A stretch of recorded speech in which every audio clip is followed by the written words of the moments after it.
So how can we use some of these ideas to help us solve a quintic equation like this one, for example? We are going to come back to solving equations in a couple of skills time, but let's have a look at one example now.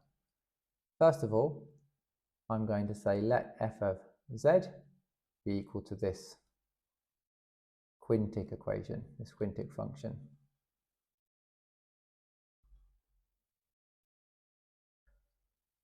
And to solve the equation, first of all, I'm going to use the factor theorem. Let's see if we can find any factors. F of 1 is equal to 1 minus 6 minus 2 plus 17 minus 10, which is equal to 0. That means that z minus 1 is a factor of f of x, and it also means that 1 is going to be a solution. This means that we can write f of z as z minus 1 times by some quartic. Now what's that quartic going to be? Well, it's got to be z to the 4 to get me z5. It's got to be plus 10. Sorry, no, not plus 10, minus 10, because it's minus 1 times minus, no, sorry, it was plus 10. Minus 1 times plus 10 to get to minus 10. And then can I think what the other bits are? How am I going to get 17 z's? I've already got 10 z's, so I need 7 more z's.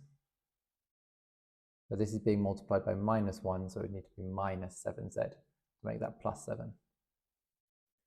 How would I get minus 6z cubes? I can't quite get there yet. What about z squareds? Okay, so z squareds. I've currently got minus 7z squareds. I need minus 2z squared, so I need 5 more z squareds. So I'm going to need 5z squared, but again I need to add 5z's, but this is minus 1, so it's going to need to be minus. Finally, I need minus 6z cubes. How could I get 6z cubes? Well, currently I've got z times minus 5z squared is minus 5z cubes. I need minus 6, so I need 1 more negative z cubed. So now I've got one linear factor and a quartic. What can I do with this?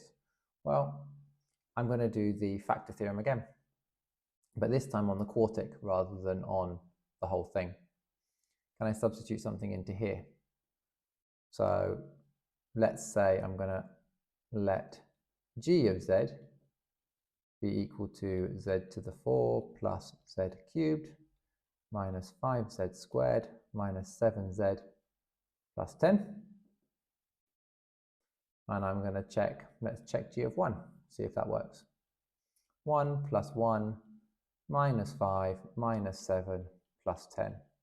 Actually, that does equal 0. So that means that z minus 1 is a factor of g of x. Sorry, g of z, that should be there, shouldn't it? And indeed, that means it's also a factor of f. Because if it's a factor of g, it's also a factor of f. So f of z is now equal to z minus 1 times z minus 1 times, well, this is going to make a quartic, so this is now going to be a cubic, so z cubed. We've got to have plus 10 at the end. We've got minus 1, so it's going to have to be minus 10. We've currently got minus 1z cubed, and we need 1z cubed. So we're going to have plus 2z cubes from this multiplication. And we need minus 7z's. Currently we have minus 10z's. So we're going to need to add 3z's, but given it's multiplied by minus 1, it's going to be minus 3z. We've now got a cubic, and we need to do the same thing again. This time I'm going to let h of z be that cubic.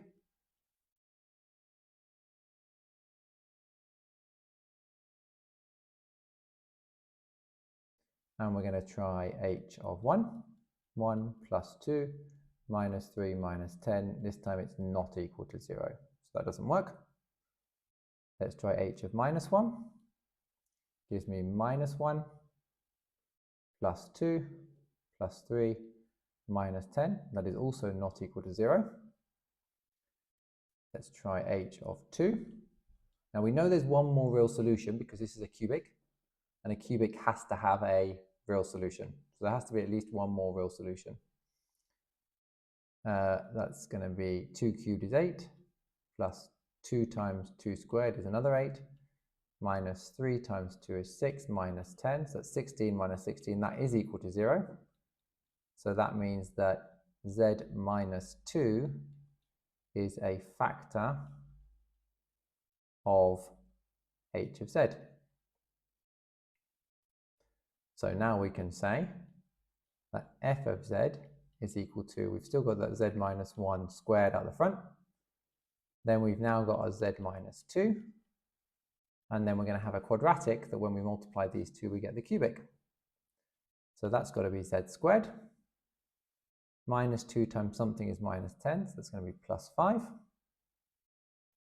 We've currently got 5 z's and we need minus 3 z's. So given that it's been multiplied by 4 to get us the 8z, is going to need to be plus 4z. Check that that works with the z squared. So I've got minus 2z squared plus 4z squared. Yep, that works. Now I've got a quadratic which I can attempt to factorize. Unfortunately, this one does not factorize, but we can still find the roots because we can solve this quadratic using the quadratic formula. So it's minus 4 plus or minus the square root of 4 squared, which is 16, minus 4 times a times c, all over 2. So that's minus 4 plus or minus the square root of 16 minus 20. So that's minus 4 over 2, which means we're dealing with complex roots here. Minus 4 plus or minus 2i over 2, which is minus 2 plus or minus I. So our roots, or our solutions, because this was an equation, we had, the first one we found at the top was when we did f of 1. So 1 is a solution, and it's a repeated solution. 1 appears twice, but we don't need to put that in there. The next one we found was 2 here, and then there were 2 more. There was minus 2 plus I and minus 2 minus I. So there are 4 solutions to this equation, although one of them is repeated, which is where our 5th solution comes from. That is the squared part of this z minus 1. So there are 5 roots. It's just one of them is repeated and 2 of them are complex.